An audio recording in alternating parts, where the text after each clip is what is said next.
Hebrews chapter 4. Therefore, since the promise of entering his rest still stands, let us be careful that none of you be found to have fallen short of it. For we also have had the good news proclaimed to us, just as they did.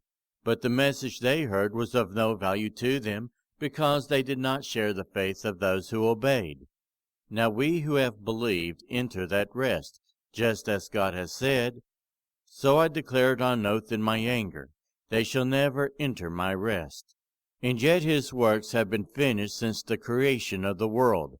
For somewhere he has spoken about the seventh day in these words, "On the seventh day God rested from all his works." And again in the passage above he says, "They shall never enter my rest."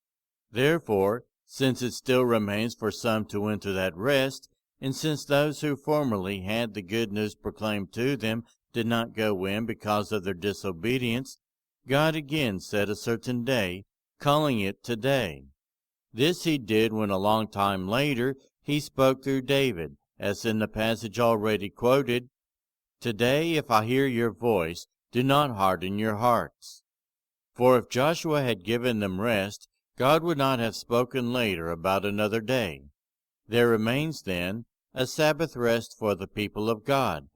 For anyone who enters God's rest also rests from their works, just as God did from his.